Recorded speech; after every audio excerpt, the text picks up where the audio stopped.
Ceci est un livre audio autogénéré par Google. Première partie.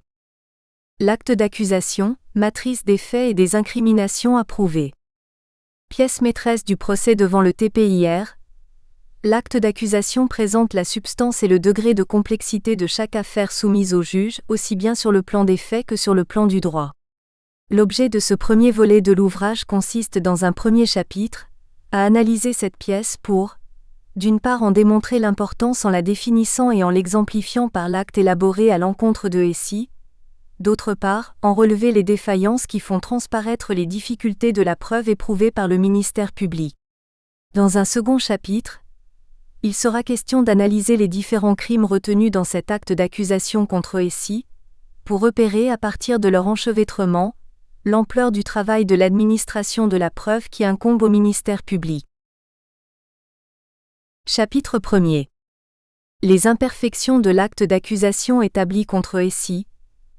Premier signe prémonitoire des difficultés de la preuve éprouvée par le procureur.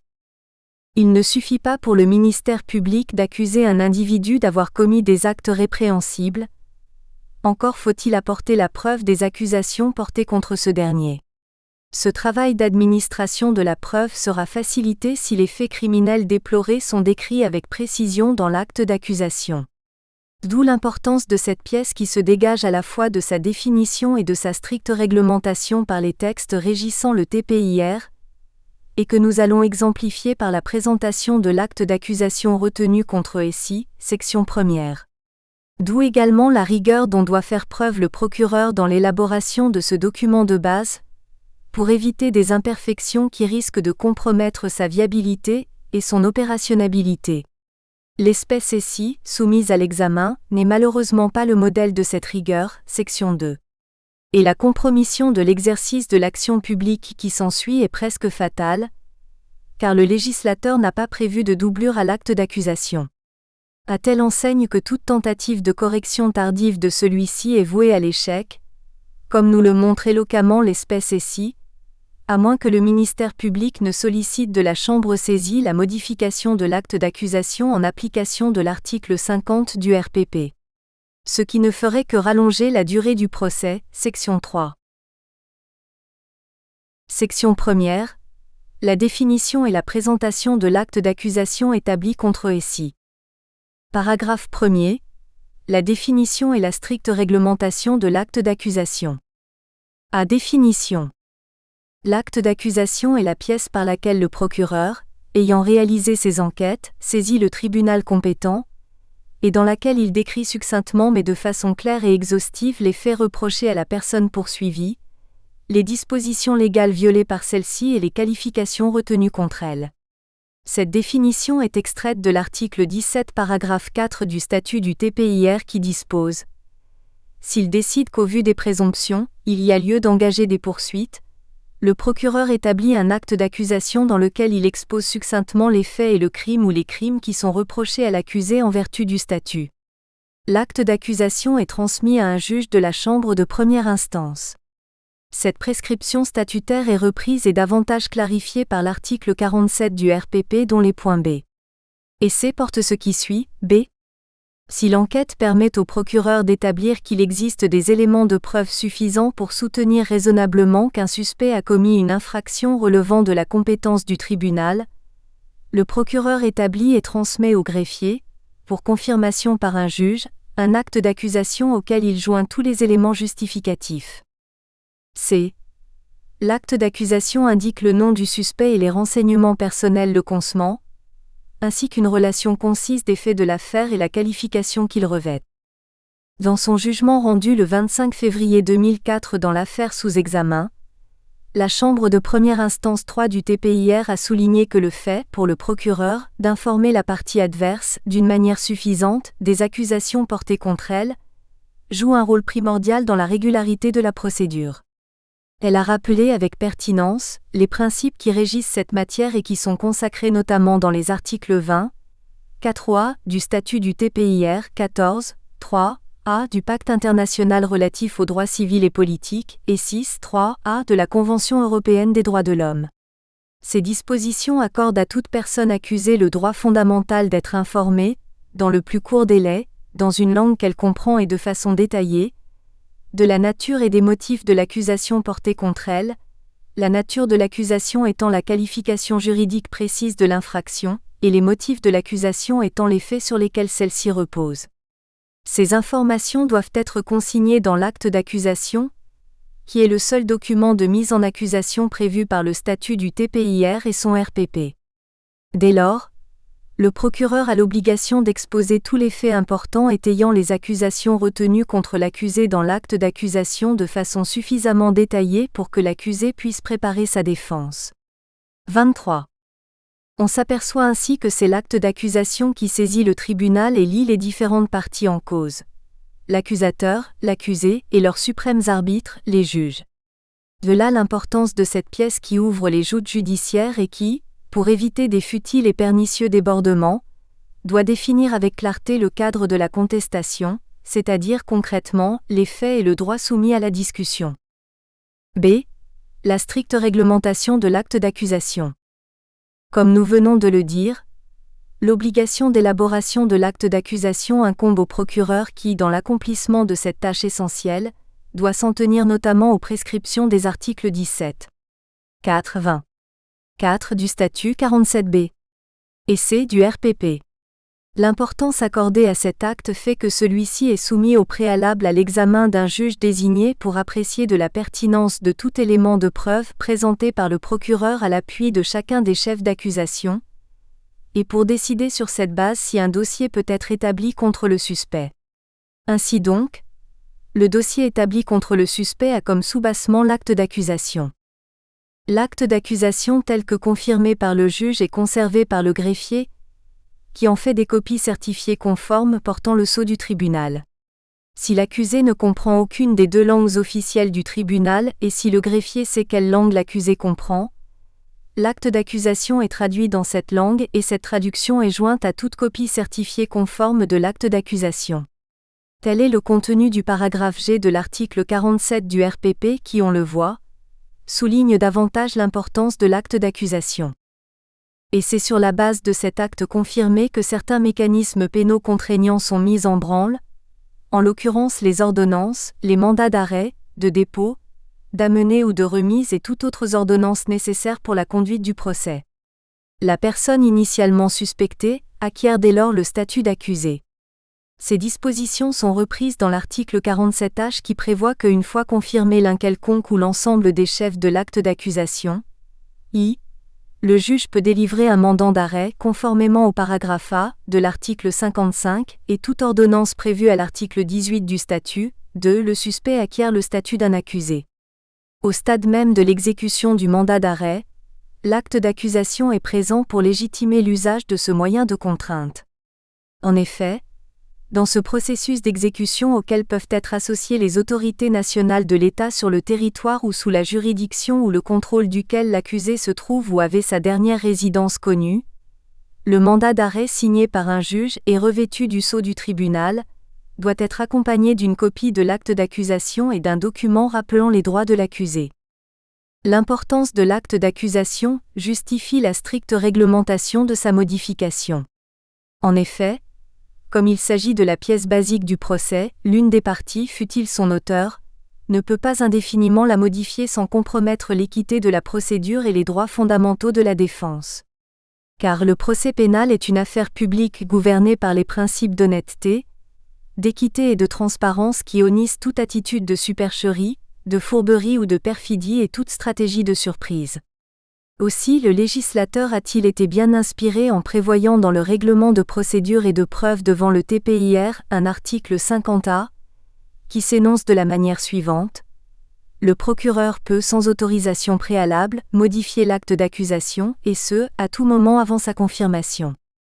Ultérieurement, et jusqu'à la comparution initiale de l'accusé devant une chambre de première instance conformément à l'article 62, il ne peut le faire qu'avec l'autorisation du juge l'ayant confirmé ou, dans des circonstances exceptionnelles, avec l'autorisation d'un juge désigné par le président.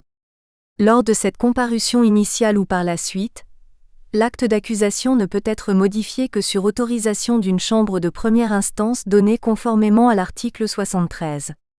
Les dispositions de l'article 47G et de l'article 53 bis s'appliquent mutatis mutandis à l'acte d'accusation modifié, dès lors que l'autorisation de modifier est donnée. On voit ainsi que le procureur perd son pouvoir souverain sur l'acte d'accusation, dès l'instant où celui-ci est confirmé par un juge. Après cette confirmation ou après la comparution initiale de l'accusé, cette pièce ne peut plus être modifiée qu'avec l'autorisation du juge ou de la chambre. Étant le document qui décrit les faits reprochés à l'agent et les textes légaux applicables en l'espèce, l'acte d'accusation confirmé est signifié au prévenu afin qu'il sache exactement ce qui lui est reproché et qu'il prépare sa défense en parfaite connaissance de cause. Cette signification est faite à l'accusé en personne lorsqu'il est placé sous la garde du tribunal, ou le plus tôt possible ultérieurement.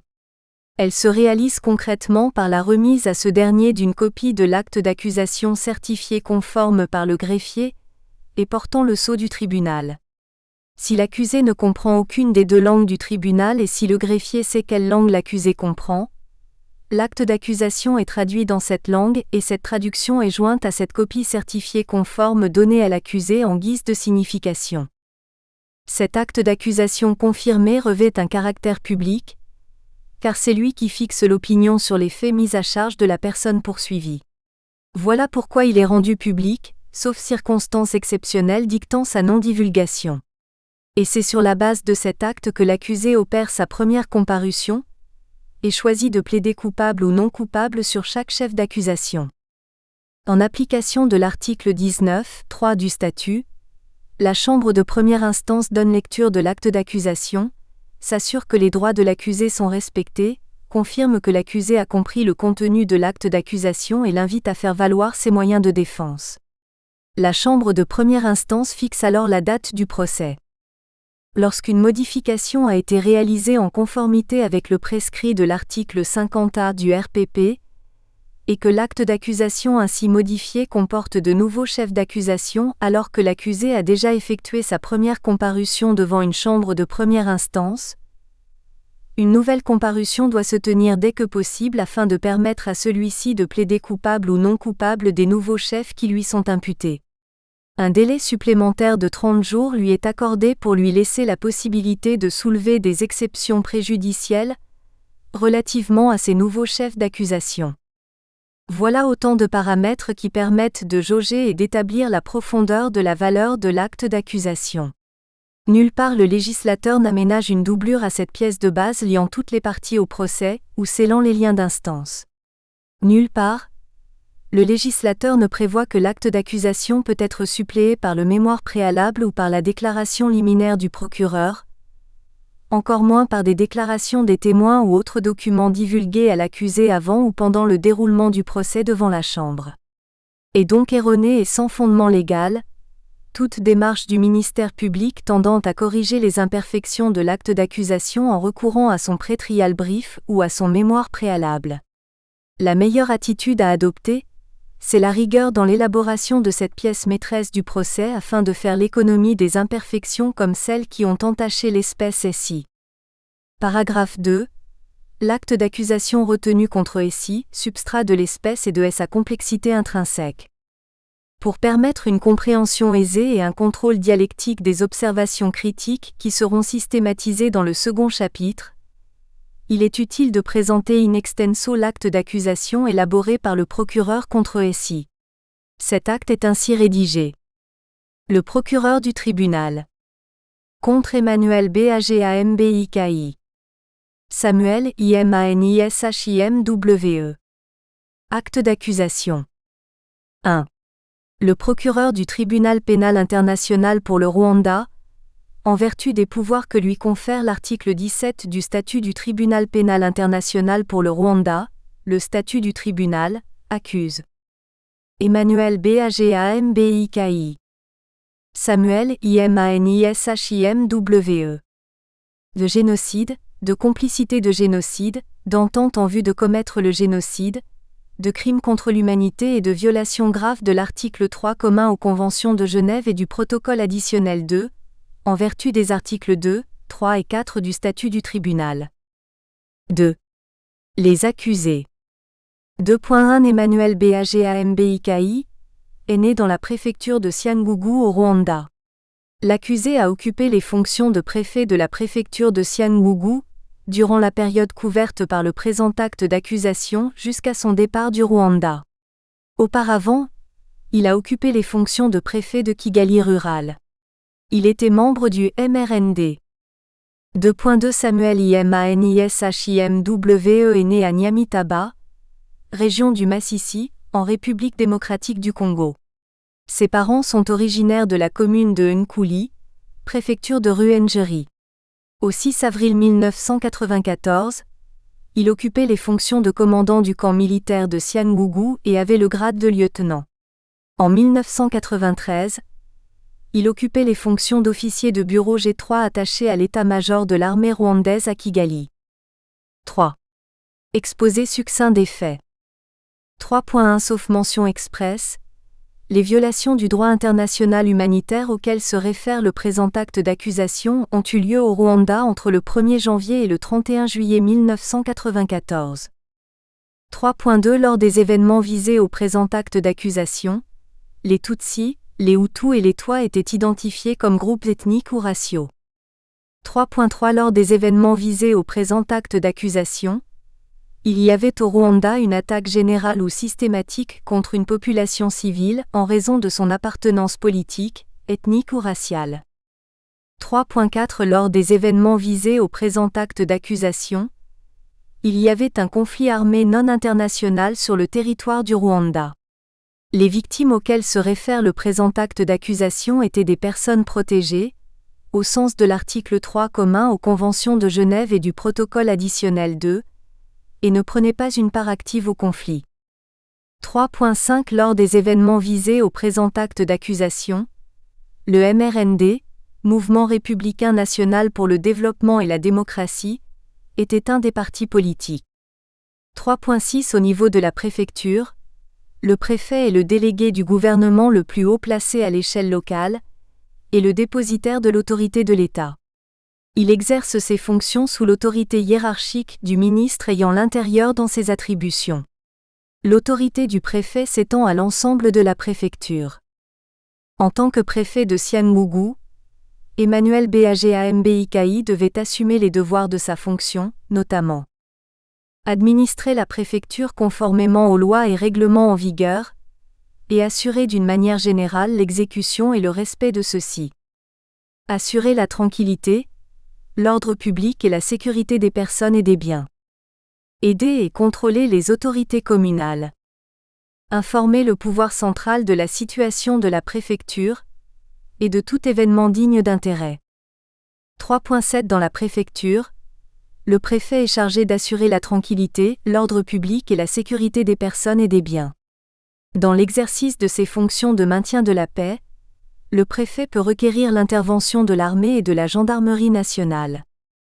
La gendarmerie nationale est un corps d'armée institué pour assurer le maintien de l'ordre public et l'exécution des lois.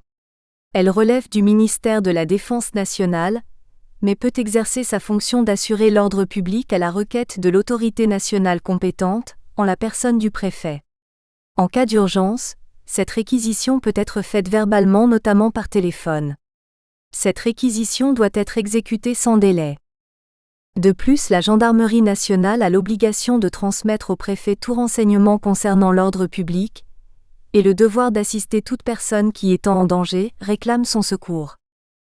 3.8 En qualité de préfet, Emmanuel Bajambiki exerçait une autorité de jure sur ses subordonnés, à savoir tous les sous-préfets, tous les bourgmestres des communes et tout le personnel des services administratifs des communes. Tous les chefs de service de l'État membres de droit de la conférence préfectorale, présidée par le préfet. Tous les agents de l'administration préfectorale. Tout le personnel sous contrat de l'administration préfectorale. Tous les agents de l'État dans la préfecture. 3.9 De plus, Emmanuel Bajambiki, de par l'importance de ses fonctions, exerçait une autorité de facto sur ses subordonnés et sur d'autres personnes, notamment des militaires. 3.10 Lors des événements auxquels se réfère le présent acte d'accusation, le lieutenant Samuel Imanishimwe, en sa qualité de commandant du camp militaire de Cyangugu, exerçait l'autorité de fait et de droit sur des militaires de la préfecture de Cyangugu. 3.12 Lors des événements auxquels se réfère le présent acte d'accusation, le préfet Emmanuel Bajambiki a présidé plusieurs réunions du Conseil restreint de sécurité de la préfecture, organisme responsable de la sécurité de la population civile de la préfecture, auquel a participé le lieutenant Samuel Imanishimwe, en sa qualité de commandant du camp militaire de Cyangugu, de même que le commandant de la gendarmerie, les sous-préfets et d'autres personnes. Une de ces réunions a été tenue vers le 9 avril 1994.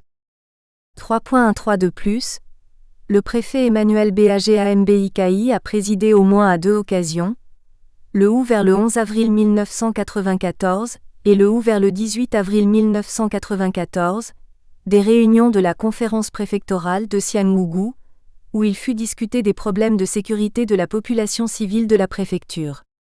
Ont pris part à ces réunions les membres du Conseil restreint de sécurité, notamment le préfet Emmanuel Bajambiki et le lieutenant Samuel Imanishimwe, en plus de tous les bourgmestres et des représentants des partis politiques et des différentes églises.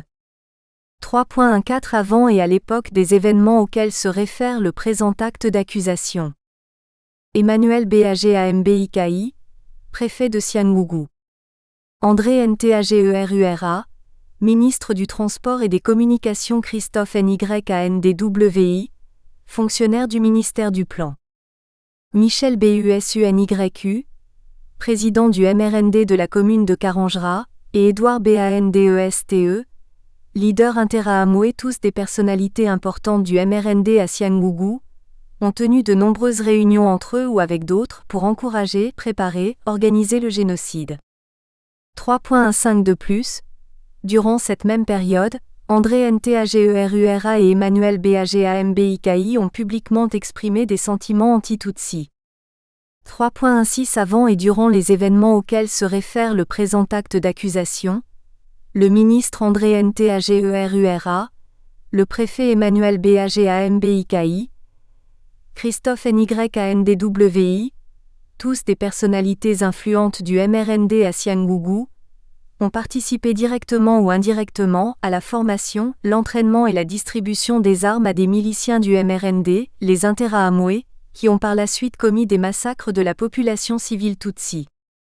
3.17 Lors des événements auxquels se réfère le présent acte d'accusation, le lieutenant Samuel Imanishimwe, en sa qualité de commandant du camp militaire de Cyangugu, a participé avec le préfet Emmanuel Bajambiki et d'autres personnes, à la confection de listes de personnes à éliminer, majoritairement des Tutsis et certains Hutus de l'opposition. 3.18 Ces listes furent données à des militaires et à des miliciens, avec ordre d'arrêter et de tuer ces personnes. Des militaires et des Interahamwe ont alors exécuté ces ordres. 3.19 Au début d'avril 1994, de nombreux Tutsis se réfugièrent à la cathédrale de Cyangugu pour se protéger contre des attaques dont ils étaient victimes. Vers le 11 avril 1994, les attaques contre les réfugiés de la cathédrale ont commencé. 3.20 Suite à la première attaque vers le 11 avril 1994, des réfugiés furent arrêtés et amenés au camp militaire de Cyangugu, devant le lieutenant Samuel Imanishimwe qui donna l'ordre de les exécuter. 3.21 Vers le 15 avril 1994, le préfet Emmanuel Bajambiki et le lieutenant Samuel Imanishimwe ont ordonné le déplacement des réfugiés de la cathédrale vers le stade de Cyangugu. Les réfugiés qui refusèrent d'obtempérer furent menacés de mort. 3.22 Les réfugiés de la cathédrale furent escortés au stade Kamarampaka de Cyangugu par les autorités civiles et militaires, dont le préfet Emmanuel Bajambiki et le lieutenant Samuel Imanishimwe. Au stade, plusieurs autres réfugiés étaient déjà présents et par la suite d'autres les rejoignirent. Ils y restèrent plusieurs semaines. Durant cette période, les réfugiés ne pouvaient pas quitter le stade qui était gardé par des gendarmes. Ceux qui ont tenté de quitter le stade furent soit refoulés à l'intérieur par les gendarmes, soit exécutés par les Interahamwe et les gendarmes à l'extérieur. De plus, durant cette période, des Interahamwe entraient dans le stade pour enlever des réfugiés et les exécuter.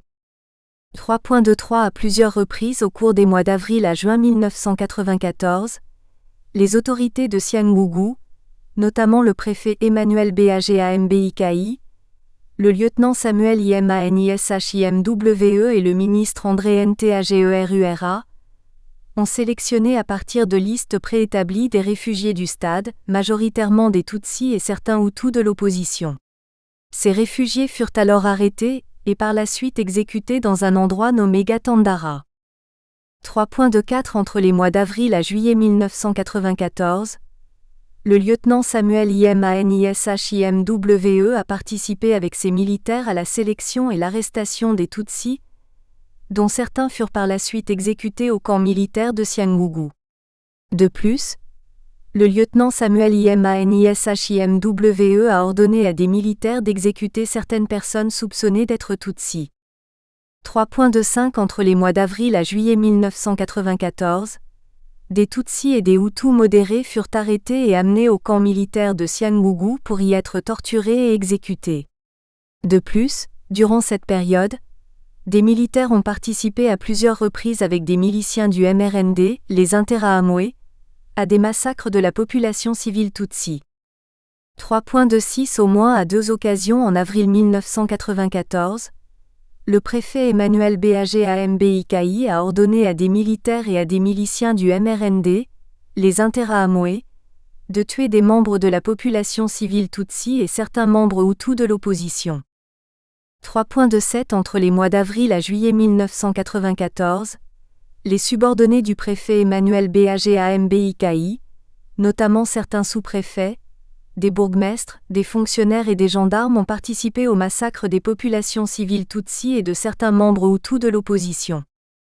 3.28 À l'époque des événements auxquels se réfère le présent acte d'occasion, le préfet Emmanuel Bagambiki avait le devoir d'assurer la protection et la sécurité des populations civiles de sa préfecture.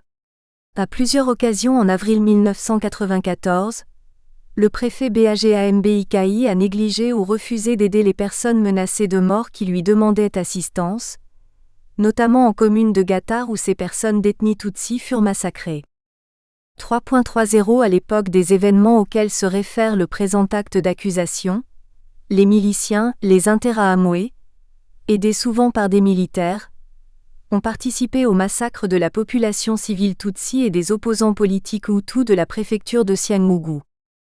3.31 À l'époque des événements auxquels se réfère le présent acte d'accusation, il y a eu plusieurs dizaines de milliers de victimes, majoritairement Tutsis, dans la préfecture Cyangugu. 4. Les chefs d'accusation. Les violations du droit international humanitaire auxquelles se réfèrent les présents chefs d'accusation ont été commises entre le 1er janvier 1994 et le 31 décembre 1994 sur le territoire de la République du Rwanda, et se rapportent aux faits décrits au paragraphe 2.1 à 3.31 ci-dessus. Pour tous les actes décrits au paragraphe spécifié dans chacun des chefs d'accusation, les accusés ont soit planifié, incité à commettre, ordonné, commis ou de toute autre manière aidé et encouragé à planifier, préparer ou exécuter les dits actes, et ou alternativement, les accusés savaient ou avaient des raisons de savoir que leurs subordonnés s'apprêtaient à commettre les dits actes ou les avaient commis, et ont omis de prendre les mesures nécessaires et raisonnables pour empêcher que les dits actes ne soient commis, ou en punir les auteurs. Emmanuel Bagambiki. Premier chef. Emmanuel Bagambiki, en raison des actes ou omissions décrits au paragraphe 3.16 à 3.23, 3.26 à 3.28, est responsable de meurtre et d'atteinte grave à l'intégrité physique ou mentale de membres de la population Tutsi dans l'intention de détruire en tout ou en partie un groupe ethnique ou racial comme tel, et a de ce fait commis le crime de génocide, crime prévu à L'. Article 2.3a du statut du tribunal, à lui imputé en vertu de l'article 6.1 et ou 6.3, et puni en application des articles 22 et 23 du même statut. Deuxième chef. Emmanuel Bagambiki, en raison des actes ou omissions décrits au paragraphe 3.16 à 3.18, 3.23 et 3.26, est responsable de meurtre et d'atteinte grave à l'intégrité physique ou mentale de membres de la population Tutsi et a de ce fait commis le crime de complicité de génocide, crime prévu à l'article 2.3e du statut du tribunal, à lui imputé en vertu de L'. Article 6.1 et ou 6.3, est puni en application des articles 22 et 23 du même statut. Troisième chef. Emmanuel Bagambiki, en raison des actes ou omissions décrits au paragraphe 3.16 à 3.23, 3.26 à 3.28, est responsable d'assassinat de civils dans le cadre d'une attaque généralisée ou systématique dirigée contre une population civile en raison de son appartenance politique, ethnique ou raciale, et a de ce fait commis un crime contre l'humanité, crime prévu à l'article 3A du statut du tribunal, à lui imputé en vertu de L'. Article 6.1 et ou 6.3, est puni en application des articles 22 et 23 du même statut. Quatrième chef. Emmanuel Bagambiki, en raison des actes ou omissions décrits au paragraphe 3.16 à 3.23, 3.26 à 3.28, est responsable d'extermination de civils dans le cadre d'une attaque généralisée et systématique dirigée contre une population civile en raison de son appartenance politique, ethnique ou raciale, et a de ce fait commis un crime contre l'humanité, crime prévu à l'article 3b du statut du tribunal, à lui imputé en vertu de L'. Article 6.1 et ou 6.3, est puni en application des articles 22 et 23 du même statut. Cinquième chef. Emmanuel Bagambiki, en raison des actes ou omissions décrits au paragraphe 3.21 et 3.22, est responsable de l'emprisonnement de civils, dans le cadre d'une attaque généralisée et systématique dirigée contre une population civile en raison de son appartenance politique, ethnique ou raciale, et a de ce fait commis un crime contre l'humanité, crime prévu à l'article 3e du statut du tribunal, à lui imputé en vertu de L'. Article 6.1 et ou 6.3, est puni en application des articles 22 et 23 du même statut. Sixième chef. Emmanuel Bagambiki, en raison des actes ou omissions décrits au paragraphe 3.16 à 3.23, 3.26 à 3.28 au cours des apostrophes. Un conflit armé non international, est responsable des atteintes portées à la vie, à la santé et au bien-être physique ou mental des personnes, en particulier le meurtre de même que les traitements cruels tels que la torture, les mutilations ou toute forme de peine corporelle, et a de ce fait commis des violations graves de L'. Article 3 commun aux Conventions de Genève du 12 août 1949 pour la protection des victimes en temps de guerre, et du protocole additionnel 2 aux dites conventions du 8 juin 1977, crime prévu à l'article 4A du statut du tribunal, à lui imputé en vertu de l'article 6.1 et ou 6.3, est puni en application des articles 22 et 23 du même statut. Samuel Imanishimwe. Septième chef. Samuel Imanishimwe, en raison des actes ou omissions décrits au paragraphe 3.17, 3.8, 3.20 à 3.25 et 3.30, est responsable de meurtre et d'atteinte grave à l'intégrité physique ou mentale de membres de la population Tutsi dans l'intention de détruire en tout ou en partie un groupe ethnique ou racial comme tel, et a de ce fait commis le crime de génocide, crime prévu à L'. Article 2.3a du statut, à lui imputé en vertu de l'article 6.1 et ou 6.3, est puni en application des articles 22 et 23 du même statut. Huitième chef. Samuel Imanishimwe, en raison des actes ou omissions décrits au paragraphe 3.17, 3.8, 3.20 à 3.25 et 3.30, est responsable de meurtre et d'atteinte grave à l'intégrité physique ou mentale de membres de la population Tutsi, et a de ce fait commis le crime de complicité de génocide, crime prévu à l'article 2.3e du statut du tribunal, à lui imputé en vertu de L'. Article 6.1 et ou 6.3, est puni en application des articles 22 et 23 du même statut. Neuvième chef. Samuel Imanishimwe, en raison des actes ou omissions décrits au paragraphe 3.17, 3.8, 3.20 à 3.25 et 3.30, est responsable d'assassinat de civils dans le cadre d'une attaque généralisée ou systématique dirigée contre une population civile en raison de son appartenance politique, ethnique ou raciale, et a de ce fait commis un crime contre l'humanité, crime prévu à L'. Article 3a du statut du tribunal, à lui imputé en vertu de l'article 6.1 et ou 6.3, et puni en application des articles 22 et 23 du même statut. 10e chef. Samuel Imanishimwe, en raison des actes ou omissions décrits au paragraphe 3.17, 3.8, 3.20 à 3.25 et 3.30, est responsable d'extermination de civils, dans le cadre d'une attaque généralisée et systématique dirigée contre une population civile en raison de son appartenance politique, ethnique ou raciale, et a de ce fait commis un crime contre l'humanité, crime prévu à L'. Article 3b du statut du tribunal, à lui imputé en vertu de l'article 6.1 et ou 6.3, et puni en application des articles 22 et 23 du même statut. 11e chef. Samuel Imanishimwe, en raison des actes ou omissions décrits au paragraphe 3.17, 3.8, 3.21, 3.22, 3.24 et 3.25, est responsable de l'emprisonnement de civils, dans le cadre d'une attaque généralisée et systématique dirigée contre une population civile en raison de son appartenance politique, ethnique ou raciale, et a de ce fait commis un crime contre l'humanité, crime prévu à L'. Article 3e du statut du tribunal, à lui imputé en vertu de l'article 6.1 et ou 6.3, et puni en application des articles 22 et 23 du même statut. 12e chef. Samuel Imanishimwe, en raison des actes ou omissions décrits au paragraphe 3.24 et 3.25, est responsable de la torture de civils, dans le cadre d'une attaque généralisée et systématique dirigée contre une population civile en raison de son appartenance politique, ethnique ou raciale, et a de ce fait commis un crime contre l'humanité, crime prévu à l'article 3F du statut du tribunal, à lui imputé en vertu de L'. Article 6.1 et ou 6.3, et puni en application des articles 22 et 23 du même statut. 13e chef.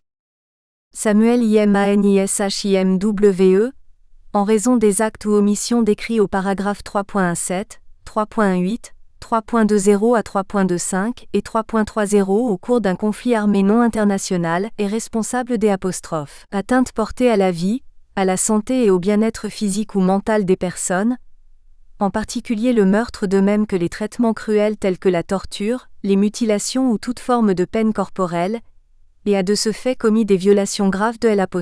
Article 3 commun aux Conventions de Genève du 12 août 1949 pour la protection des victimes en temps de guerre, et du protocole additionnel 2 aux dites conventions du 8 juin 1977, crime prévu à l'article 4A du statut du tribunal, à lui imputé en vertu de l'article 6.1 et ou 6.3, et puni en application des articles 22 et 23 du même statut.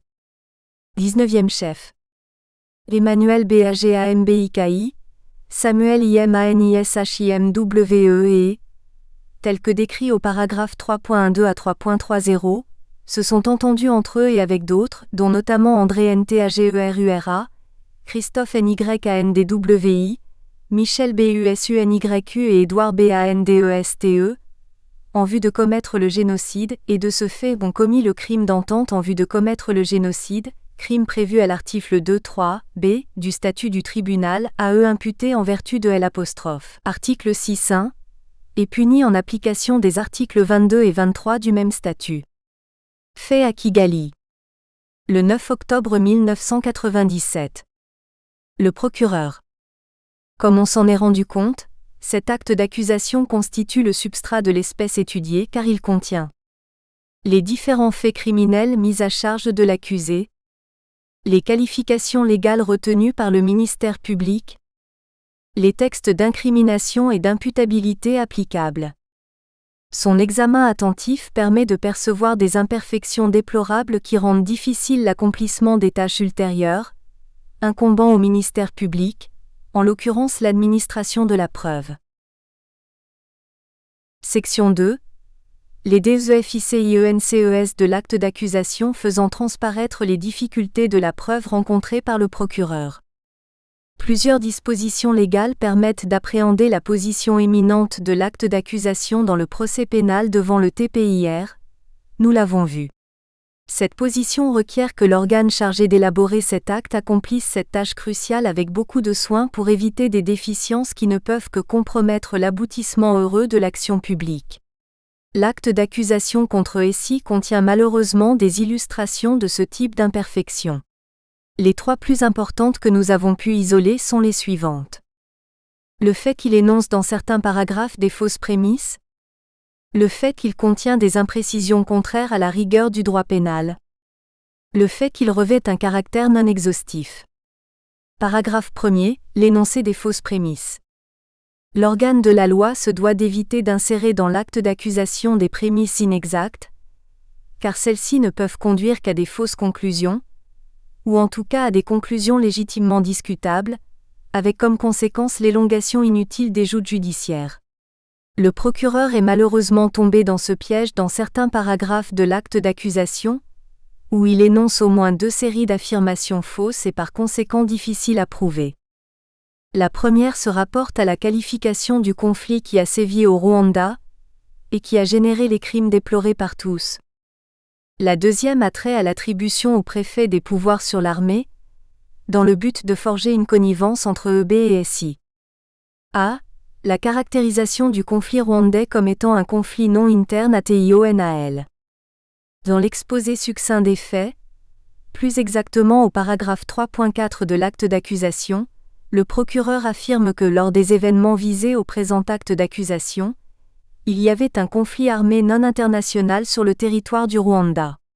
Il reprend la même caractéristique comme un des fondements du 13e chef d'accusation, en l'occurrence les violations graves de l'article 3 commun aux conventions de Genève du 12 août 1949 pour la protection des victimes en temps de guerre, et du protocole additionnel iladite convention du 8 juin 1977. Comme il avait introduit, on ne sait d'ailleurs trop pourquoi, cet élément dans l'exposé des faits et dans les incriminations retenues contre l'accusé, il appartenait au procureur d'en apporter la preuve, étant entendu que le ministère public ne doit pas insérer des affirmations gratuites dans l'acte d'accusation, et qu'en l'occurrence, cette caractérisation a été contestée par la défense jusqu'à la fin du procès. Malheureusement, l'organe de la loi n'a pas été en mesure de prouver cette assertion. Il s'est plutôt réfugié derrière le constat judiciaire que la défense s'est attelée à renverser. A. Le refuge derrière le constat judiciaire. Chaque jour du procès a apporté un peu plus de lumière dans la compréhension du drame rwandais.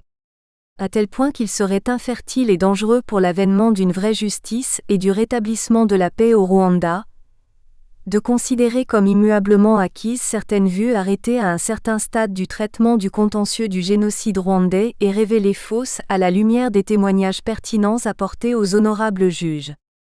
A donc été stérile l'attitude du procureur qui a consisté à éviter le débat, à chaque fois que la défense revenait sur la question du caractère international ou non du conflit rwandais contenu dans le paragraphe 3.4 de l'acte d'accusation, en se réfugiant derrière le constat judiciaire opéré par la Chambre 3 du TPIR, comme si ce constat judiciaire était un postulat immuable. Le constat judiciaire est une décision prise par la Chambre de première instance, sur requête d'une partie ou proprio motu, consistant à admettre un fait comme établi, sans en requérir une preuve, motif tiré de l'argument que ce fait était indiscutable ou de notoriété publique.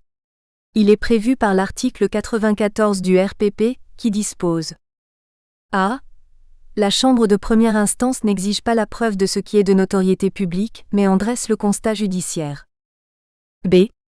Une Chambre de première instance peut, d'office ou à la demande d'une partie, et après audition des parties, décider de dresser le constat judiciaire de faits ou de moyens de preuve documentaires admis lors d'autres affaires portées devant le tribunal et en rapport avec l'instance. Il est utile de rappeler la ratio legis de ce mécanisme, avant d'en faire une application au cas du conflit rwandais. 1. La ratio legis du constat judiciaire. En liminaire et pour la petite histoire, le constat judiciaire auquel se référait le procureur chaque fois qu'était contesté le caractère non international du conflit rwandais, avait été posé par la décision du 3 novembre 2000 de la Chambre de première instance 3 du TPIR dans l'affaire NO ICTR 97-20T, le procureur contre Laurent Semenza. Décision relative à la requête du procureur aux fins de constat judiciaire et des apostrophes. Administration de présomption factuelle conformément aux articles 94 et 54 du règlement de procédure et de preuve. C'est donc sur demande du procureur qu'a été fait ce constat dans cette affaire-là. Deux motifs fondent la doctrine du constat judiciaire. L'économie du temps judiciaire et la cohérence des jugements. Les défenseurs de cette doctrine pensent en effet que le recours au constat judiciaire accélère le cours du procès en dispensant les parties de l'obligation d'établir formellement des faits manifestement indiscutables. Ils soutiennent en outre que le constat judiciaire encourage la cohérence et l'uniformité des décisions relatives à des questions factuelles dans le cas où le manque d'uniformité serait injuste. 2. L'application de cette doctrine au caractère controversé du conflit rwandais. Il ressort donc clairement de la première raison qui fonde le constat judiciaire que celui-ci ne peut porter que sur des faits manifestement indiscutables. Le seul critère pertinent d'élection, c'est donc le caractère manifestement indiscutable des faits à constater. Autrement dit, il doit s'agir des faits avérés, des faits reconnus pour certains et de notoriété publique. C'est ce qui ressort de la pensée de Bencheng lorsqu'il écrit « Certaines allégations des parties dont le tribunal a connaissance n'ont pas besoin d'être prouvées. Les faits avérés font l'objet d'un constat judiciaire. Les faits qui sont connus de tous ou qui sont de notoriété publique se passent de preuve. » Cette notion de notoriété publique est précisément retenue comme fondement du constat judiciaire prévu par l'article 94 du RPP. On considère généralement que l'expression de notoriété publique englobe les faits qui ne font pas raisonnablement l'objet de contestation, notamment les faits communément ou universellement admis, tels que des grands faits historiques, des faits géographiques connus et les lois de la nature. Un exemple classique de fait de notoriété publique, ce sont les jours de la semaine. Il s'agit donc d'une évidence incontestable, d'un fait avéré et connu de tous. Un autre exemple que nous pourrions donner est le suivant. Le soleil se lève à l'est et se couche à l'ouest. Ou encore, l'être humain a 4 membres, 2 bras et 2 jambes.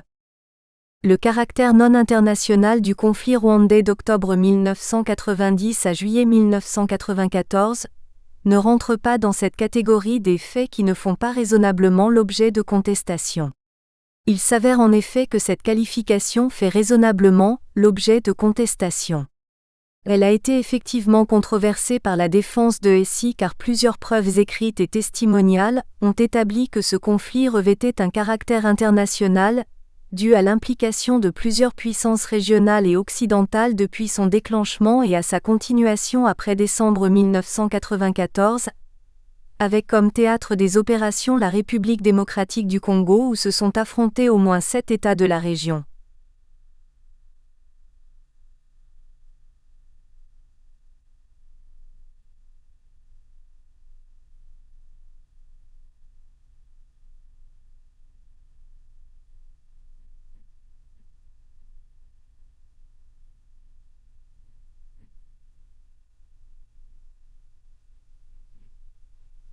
Les autres puissances extra-africaines se camouflant derrière les uns et les autres.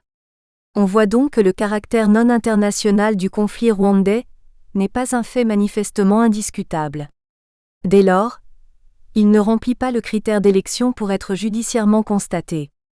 Il est discutable et a été effectivement raisonnablement discuté. B. Le renversement du constat judiciaire par la preuve apportée par la défense.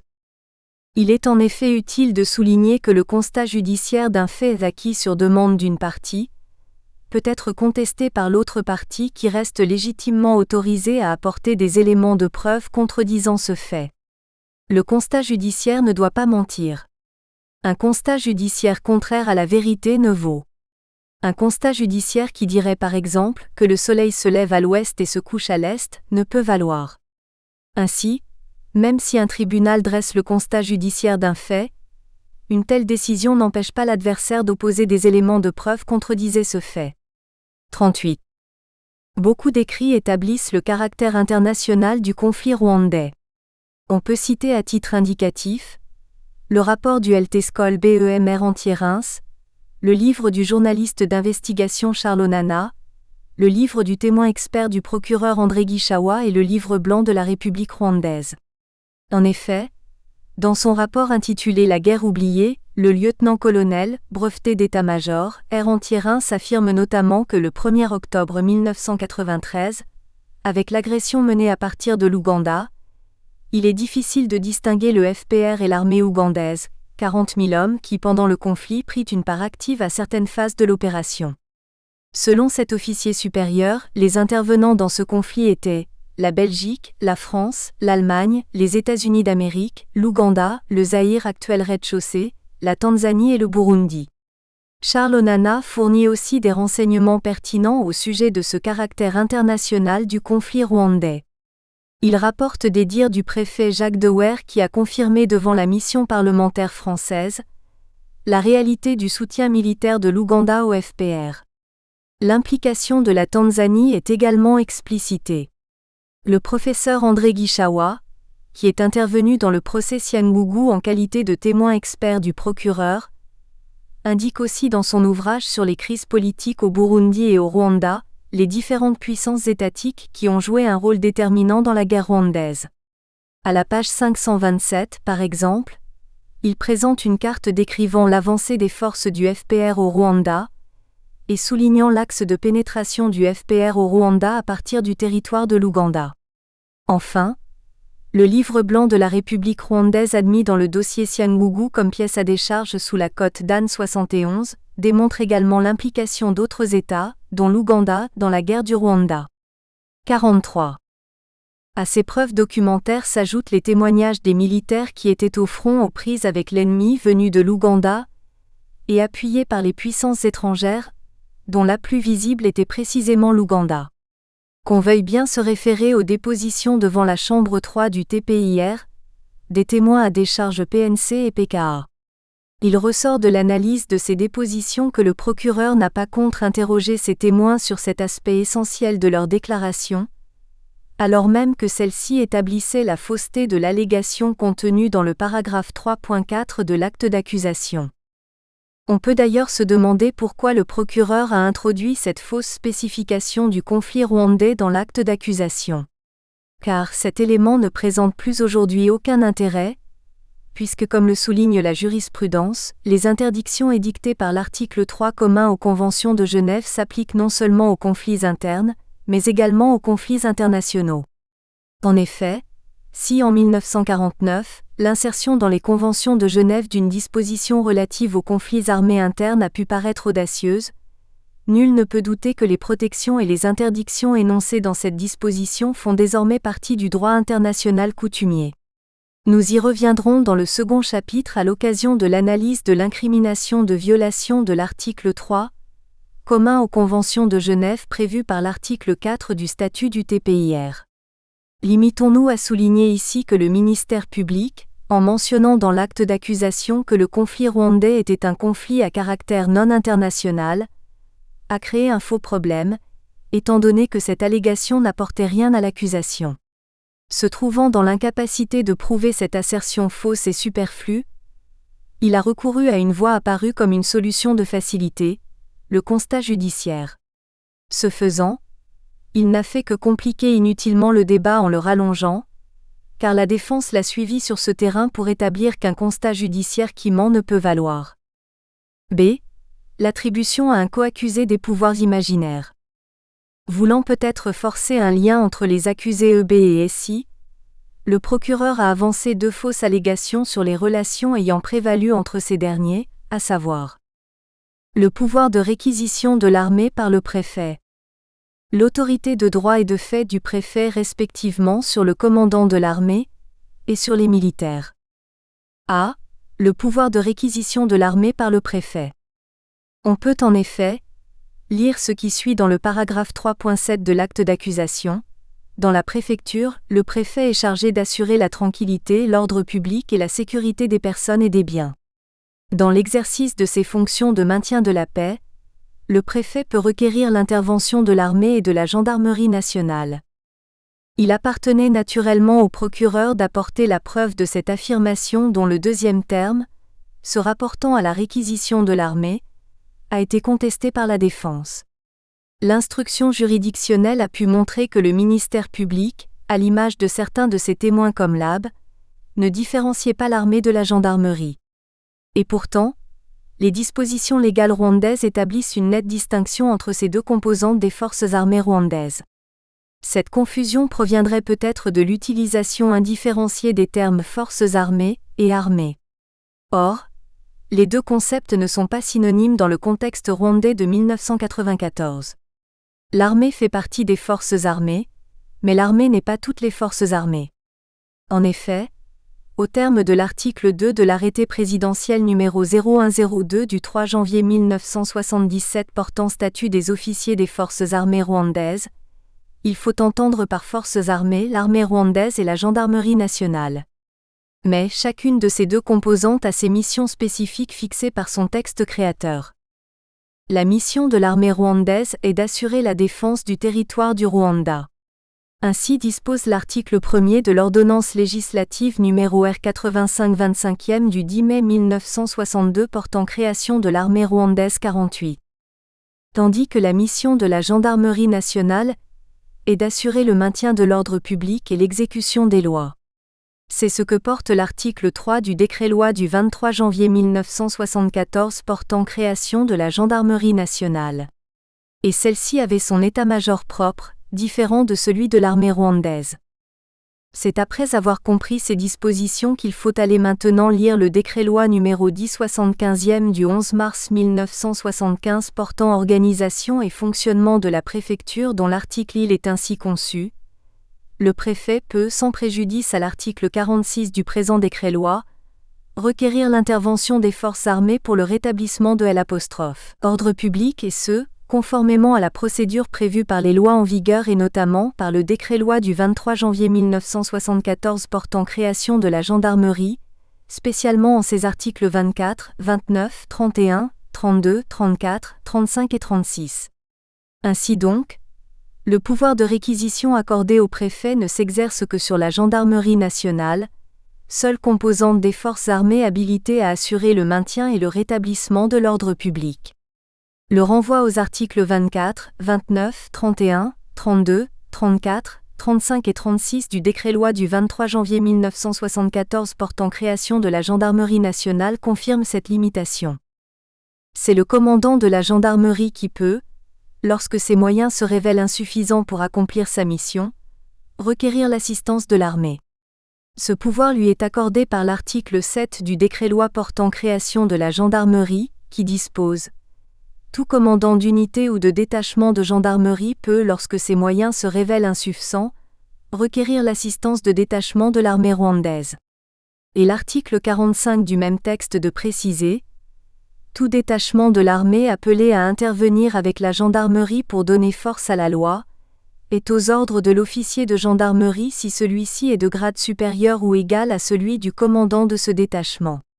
Si l'officier de l'armée est d'un grade supérieur à celui de l'officier de la gendarmerie, il commande les deux détachements des forces armées.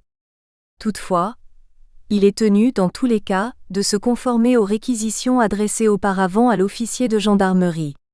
L'usage des armes par les troupes qui n'appartiennent pas à la gendarmerie est, dans ce cas, régi par l'article 8 du présent décret-loi. Le préfet Bagambiki a donc dit la vérité devant la Chambre lorsqu'il a déclaré qu'en tant que préfet, il ne pouvait requérir que la gendarmerie et non l'armée. C'est la gendarmerie qui, une fois dépassée, pouvait requérir le concours de l'armée. Le préfet Bagambiki a donné une illustration concrète de cette collaboration entre l'autorité préfectorale et la gendarmerie, et entre la gendarmerie et l'armée lors des événements de Bugesera. Laissons-le parler. Vu l'ampleur des troubles que vous décrivez, est-ce que vous n'avez pas demandé le soutien de l'armée? R. de Bagambiki. Non, le préfet n'a pas la compétence de réquisitionner l'armée, c'est plutôt la gendarmerie qui a réquisitionné ou qui a demandé l'assistance de l'armée. Donc, ayant constaté que la gendarmerie ne se suffisait pas, donc les éléments qui étaient présents dans la région du Bugesera ne suffiraient pas pour arrêter les troubles, ils ont demandé l'assistance de l'armée. Une autre illustration a été vécue à Cyangugu, même lors de la rafle opérée au mois de juin 1994 à Kamembe par les éléments de la gendarmerie dirigés sur terrain par le commandant du groupement de la gendarmerie qui a requis, à cette occurrence, le concours d'une section des militaires du camp Karambo. B. L'autorité de droit et de fait du préfet respectivement sur le commandant de l'armée et sur les militaires. 1. Parlons d'abord de l'autorité de droit du préfet, sur le commandant de l'armée. Dans le paragraphe 3.8 de l'acte d'accusation, le procureur a voulu insinuer que le préfet, en sa qualité de chef des services de l'État au niveau de la préfecture, avait une autorité de droit sur SI. Ce paragraphe, rappelons-le, est ainsi libellé.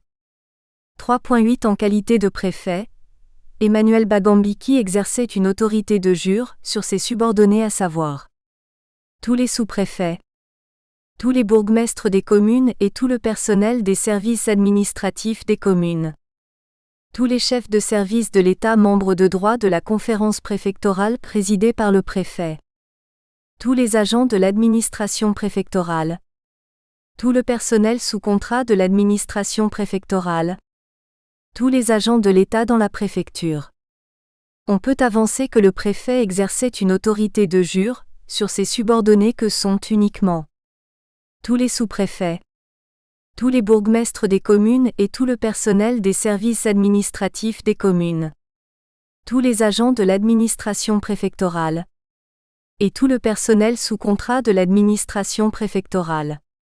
En revanche, il est faux d'affirmer que tous les chefs de service de l'État membres de droit de la conférence préfectorale présidée par le préfet sont des subordonnés de celui-ci.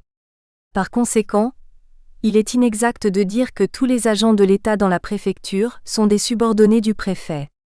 Pour nous limiter à la première fausse assertion visant les chefs des services de l'État, il importe de relever que leur qualité de membre de la conférence préfectorale présidée par le préfet ne les rendait pas automatiquement subordonnés de celui-ci. Comme nous l'expliciterons infra, la conférence préfectorale n'était qu'un organe d'information et d'avis qui se réunissait selon une périodicité fixée par la loi, et qui ne générait aucune hiérarchie entre ses membres et son président. Le préfet n'était pas l'autorité hiérarchique de tous les chefs de service, membres de la conférence préfectorale. Le cas du commandant du camp militaire est le plus éloquent, à cet égard. En effet, celui-ci ne relevait nullement de l'autorité du préfet. Comme tous les commandants de tous les camps militaires du Rwanda, il relevait hiérarchiquement de l'état-major de l'armée. Il est donc totalement faux d'insinuer que le préfet avait une autorité de droit sur le commandant du camp militaire. Parce que fausse, cette assertion ne pouvait naturellement pas être prouvée par le ministère public. 2.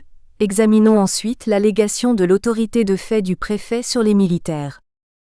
Dans le paragraphe 3.9 de l'acte d'accusation, le procureur Hassen, de plus, EB de par l'importance de ses fonctions, exerçait une autorité de facto sur ses subordonnés et sur d'autres personnes, notamment des militaires. À travers le libellé de cette prévention, on aperçoit encore une fois comme l'organe de la loi s'efforce de forger un lien entre le préfet et le commandant du camp militaire. À côté d'une vérité, il ajoute une fausseté obtenant ainsi un mélange indigeste, difficile à prouver. En effet, s'il est vrai que le préfet EB exerçait une autorité sur ses subordonnés, il est en revanche contraire à la vérité d'affirmer qu'il exerçait cette même autorité de facto sur des militaires. Ceci est une pure spéculation ne reposant sur aucun fondement juridique, ni réel. Et le procureur n'a apporté aucune preuve pour soutenir cette allégation. Cette preuve ne peut évidemment pas être aisée à produire, étant donné la fausseté de la proposition avancée. Si le ministère public était neutre dans l'instruction du dossier, il se serait rendu à l'évidence que le préfet n'était pas l'autorité ni de droit, ni de fait de SI ni de ses militaires. Le camp Karambo dépendait de l'état-major de l'armée. Seul le commandant du groupement de la gendarmerie était à la disposition du préfet pour répondre, le cas échéant, à ces réquisitions opérées conformément à la loi. Autant il est difficile de prouver des faits faux, autant il est malaisé d'administrer la preuve de l'existence des faits imprécis. Paragraphe 2. L'énonciation des imprécisions. On ne le répétera jamais assez. L'acte d'accusation est le texte de base du procès qui fixe les différentes parties en cause et leurs arbitres, les juges, sur les faits reprochés aux prévenus et sur les textes applicables en l'espèce. Il doit en cette qualité être clair et éminemment précis. Il s'avère malheureusement que l'acte d'accusation élaboré contre Essie contient 2 entorses qui compromettent gravement la clarté de certains de ces paragraphes. Il s'agit notamment de l'utilisation d'un concept fourre-tout dans un de ses libellés essentiels, et du recours au style impersonnel, qui comporte le risque de laisser des zones d'ombre autour de certaines accusations. Le concept fourre-tout ayant compromis l'incrimination d'entente en vue de commettre le génocide. Certains paragraphes de l'acte d'accusation donnent la nette impression que le procureur s'est trouvé dans une situation de malaise, dû probablement à l'insuffisance des éléments de preuve des faits mis à charge de Essie. Ce constat est flagrant en ce qui concerne l'incrimination d'entente en vue de commettre le génocide visé dans le paragraphe 3.14 de l'acte d'accusation. In limine litis, la défense de Essie s'est attaquée à l'obscurité du libellé de ce paragraphe 3.14 qui visait le cadre dans lequel se serait accompli le crime d'entente en vue de commettre le génocide. La défense s'est levée spécialement contre un concept éminemment imprécis et fourre-tout utilisé par le procureur dans ce paragraphe, à savoir le concept « ou avec d'autres ». Ce paragraphe 3.14 était en effet ainsi libellé. Avant et à l'époque des événements auxquels se réfère le présent acte d'accusation, Emmanuel Bagambiki, préfet de Cyangugu, André Ntedjrura, ministre du Transport et des Communications, Christophe Nyandwi, fonctionnaire du ministère du Plan, Michel Boussougnou, président du MRND de la commune de Karanjra, et Edward Bandetz, leader Interamwe, tous des personnalités importantes du MRND à Cyangugu, ont tenu de nombreuses réunions, entre eux ou avec d'autres, pour encourager, préparer, organiser le génocide. Ou avec d'autres. Voilà un concept dangereux, imprécis et fourre-tout que le procureur a placé dans l'acte d'accusation pour, semble-t-il, pouvoir un jour y mettre n'importe quel individu comme ayant participé également au crime d'entente en vue de commettre le génocide. C'est le type même de concept qui ne doit pas être contenu dans l'acte d'accusation, car il peut être attentatoire aux droits garantis aux particuliers, vu son élasticité, son domaine considérable d'imprécision ou de texture ouverte. Justement, à la demande de la défense, la Chambre a ordonné au procureur de préciser le contenu de ce concept. En exécution de cette ordonnance, le procureur a alors élaboré le paragraphe 3.14 amendé, en s'efforçant mais de façon ô combien maladroite, d'insérer Essie dans l'entente. Ce paragraphe 3.14 amendé est ainsi rédigé. Avant et lors des événements visés par le présent acte d'accusation, Emmanuel Bagambiki, préfet de Cyangugu, André Ntedjrura, ministre des Transports et des Communications, Christophe Nyandwi, un officier dans le ministère du Plan, Michel Boussougnou, chairman de Karanjra Commune, et Edward Bandetz, leader d'Interahamwe. Tous des personnalités importantes du MRND à Cyangugu, ont tenu entre eux ou avec des apostrophes autres, parmi lesquels les personnes ci-après nommées, et y compris parfois les membres de la CDR, de nombreuses réunions pour encourager, préparer et organiser le génocide. Ces réunions ont eu lieu aussi bien dans la ville de Cyangugu que dans les diverses sous-préfectures et communes de cette préfecture, dans des lieux publics comme le stade Kamarampaka, et aussi dans des lieux plus restreints tels que des bars et chez des privés, et notamment vers la fin de 1993, dans la commune de Kirambo, avec des membres du MRND. Vers la fin de 1993 et au début de 1994 à Karangiro, dans le cabaret de Miruo Augustin, avec en outre la participation des nommés Baligira Félicien, ex-député du CND, Nteziriayo Siméon, directeur de la SONARWA, Kaira Mae, directeur de la STIR et d'autres personnes. C'est courant février 1994, au domicile de Ntedjrura André, dans la commune de Karanjra, avec la participation de Youssouf Munyakazi, dirigeant d'Interahamwe, Christophe Nyandwi, un fonctionnaire au ministère du Plan, Edward Bandetz, dirigeant d'Interahamwe et d'autres membres du MRND. Dès le 7 février 1994, au marché de Bouchenge, avec la participation de Ntejroura André, Mbangura Daniel, Boussounou Michel, Nsabimana Calixte, Baligira Félicien et d'autres participants, membres du MRND et du CDR. Courant juin 1994 au palais du MRND à Siangougou, sous la présidence de Sindi Kouboabo Théodore, président de la République, et en présence notamment des ministres Ntejroura André, Mbabegura Daniel et d'autres personnages civils et religieux. Pendant l'année 1993 et au début de 1994, dans la commune de Gatar, en présence de Ntejroura André et Bagambiki Emmanuel. Vers le 28 janvier 1994, à Bugarama, avec la participation de Ntejroura André, et à la fin de juin 1994, à Jizuma, avec la participation de Bagambiki Emmanuel et Imanishimwe Samuel. En plaçant ici dans cette réunion de fin juin 1994, le procureur a oublié que la quasi-totalité des faits présentés comme ayant été préparés au cours de ces réunions avaient été commis en avril 1994. Ce qui est illogique car la préparation de ces faits ne pouvait pas être postérieure à leur perpétration. Nous y reviendrons dans la seconde partie consacrée à la démonstration de la légèreté voire de l'absence de preuve de certaines incriminations. Le recours inopiné au style impersonnel. Tout en étant d'accord avec l'opinion selon laquelle Nous espérons que vous avez apprécié cet aperçu. Pour continuer à écouter ce livre audio sur Google Play Livres, utilisez le lien dans la description de la vidéo.